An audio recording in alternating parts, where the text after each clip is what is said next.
Is there such a thing as love at first sight? What about true love? A lot of us grow up reading fairy tales with magical encounters and happy endings. But are those things written to come true for you in this life? And if you don't find that relationship here, what does that say about your divine decree? Is there such a thing as soulmates in Islam? Remember that hadith of the Prophet ﷺ where he said, Al-arwah junudun mujannada, that souls are like conscripted soldiers. There's actually a really beautiful story behind that. Aisha radiallahu ta'ala anha says that there was this woman in Mecca that used to make everybody laugh. So she was the jokester of every gathering. And then when they made hijrah from Mecca to Medina, she meets a woman in Medina that's exactly like her, that makes everybody laugh in Medina. And the people were stunned at how similar they were.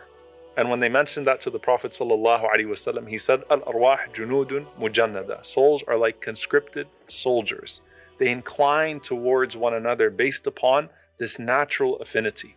So is there a romantic manifestation of that?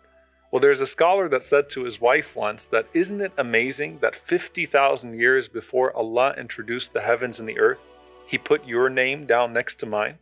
وَمِنْ آيَاتِهِ أَنْ خَلَقَ لَكُم مِّنْ أَنفُسِكُمْ أَزْوَاجًا لِتَسْكُنُوا إِلَيْهَا وَجَعَلَ بَيْنَكُم مَّوَدَّةً وَرَحْمَةً إِنَّ فِي ذَلِكَ لَآيَاتٍ لِقَوْمٍ يَتَفَكَّرُونَ.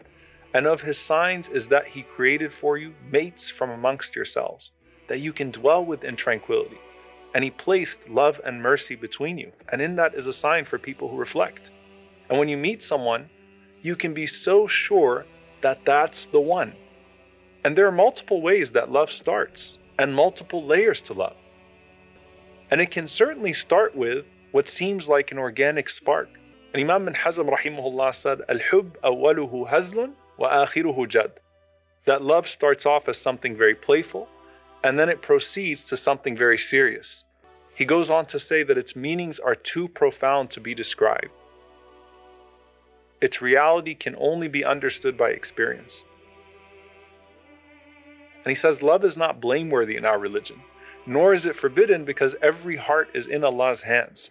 So love itself is a test, and it's not fully in your control, especially the falling in love part.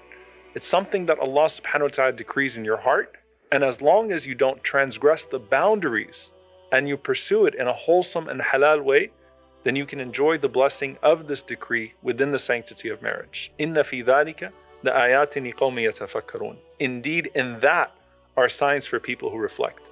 And the scholars mention that there are signs of Allah's names and attributes that don't exist anywhere in this world, like they do between two spouses. There are unique signs of Allah's love as He is Al-Wadud, the most loving, and unique signs of Allah's Rahmah, His mercy, as He is Ar-Rahman, that exist within the capacity of a marriage. Now, when you look at the seerah of the Prophet ﷺ, you have multiple love stories. Some of them are beautiful, others are tragic, and many of them are complicated. You have the story of Muhajir Qais, this man who makes hijrah from Mecca to Medina, not out of seeking Allah's love or trying to escape persecution, but all because he wanted to marry a woman, and that literally becomes his name, the man who migrated for Qais. Now you'll notice that the Prophet ﷺ doesn't condemn him for that, but he simply says that you can't claim the reward of hijrah if you did this for marriage. And then you have other stories. You have the story of Barira radiallahu ta'ala anha, a woman that was freed from slavery by Aisha radiallahu anha. And when she was freed from slavery, she chose to free herself from her husband, who was Mughith radiallahu anhu.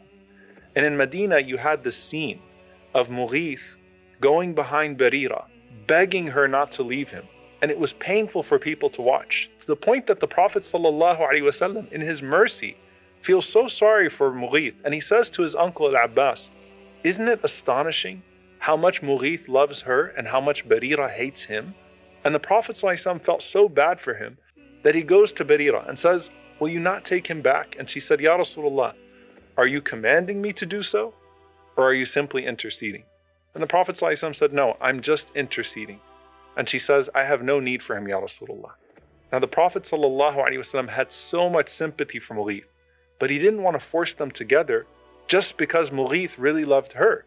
He was going through heartbreak, and the solution was simply for him to move on, because they weren't meant to be. As much as love is based on your desire, It's also based on your destiny.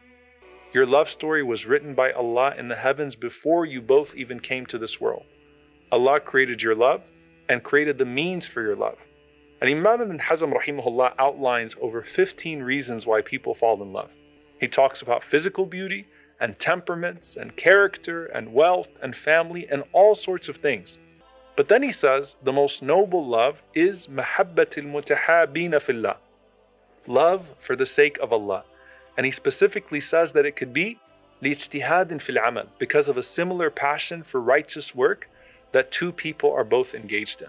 And the Prophet ﷺ said, "Lam nara lil mutahabina mithla nikah," that I know nothing better for two people that love each other than to get married. And he also said, people get married for various reasons, but look for religion and character. Those are the intangible forms of beauty that will keep a couple together for all of eternity. Now that doesn't mean that other factors aren't important, and in fact even part of love, but they can't form the foundation of it. Al-Mughith ibn Shu'bah radiyallahu anhu said, I asked a woman in marriage, and Rasulullah sallallahu alaihi wasallam said to me, "Hal nadarta ilayha?" Did you go look at her? And when I said I had not, the Prophet sallallahu alaihi wasallam said, "Fandur ilayha, فَإِنَّهُ أَحْرَى أَنْ يُؤْدَمَ بَيْنَكُمَا." Then go look at her, because it is better that there should be love between you.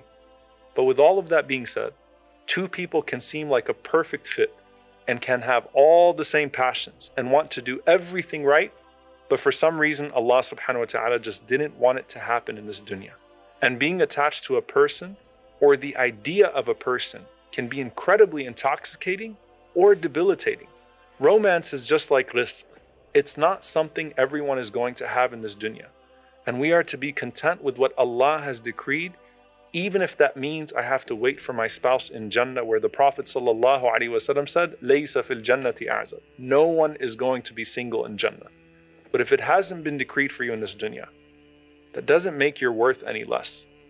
Asiya alayhi salam, a perfect woman, was married to the worst human being that ever walked the face of the earth, Fir'aun. Maryam alayhi salam, the greatest woman of her time and all time, never even got married. And there are many scholars in our ummah, the forerunners of our ummah, who never got married. And they used their time and their focus to become the legends of their time. In fact, the late Abdul Fattah Abu Ghudda rahimahullah wrote this amazing book called Al-Ulama Al-Uzzab Alladhina Atharu Al-Ilm Ala Zawaj, the scholars who were single that preferred their knowledge to marriage. And he lists 20 scholars in Islamic history who never got married. The likes of Imam al-Tabari rahimahullah, and Imam al-Nawawi rahimahullah, Ibn Taymiyyah az-Zamakhshari, or even the famous Rabi' al-Adawiyya. May Allah be pleased with them all. Now these scholars were not avoiding marriage, but they understood that Allah subhanahu wa ta'ala did not decree that for them.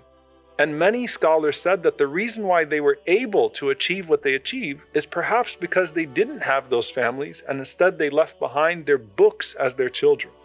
And look what happened, all of their students became their kin through the sacred chain of knowledge.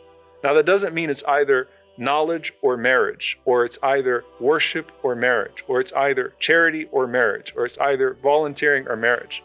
That means that just like other forms of rizq, if Allah subhanahu wa ta'ala has delayed it or denied it, it still opens you up to other forms of pleasing Allah subhanahu wa ta'ala and other chapters to your amazing story of divine decree.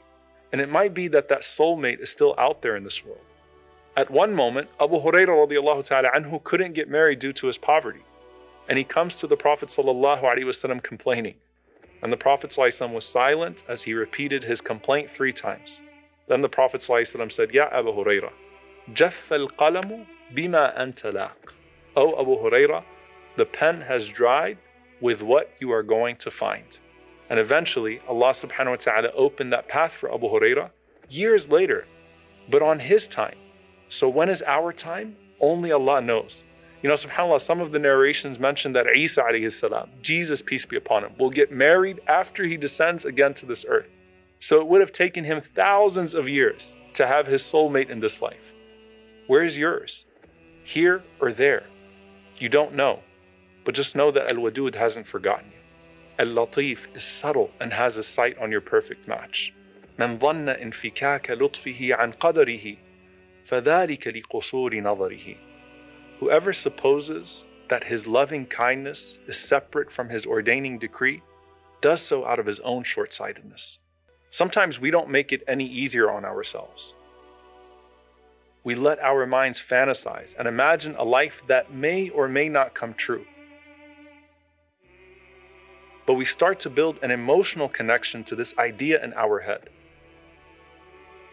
And having our minds filled with endless fantasies can only make us fall that much harder when our actual Qadr reveals itself to us in a way we didn't wish. Things don't always work out the way that we imagine for ourselves. Our heart could long for something or someone that wasn't meant for us, and they were meant to still be a part of your story, but perhaps not in the way you'd hoped. Allah has more for you, stored up in a future that you haven't yet even anticipated.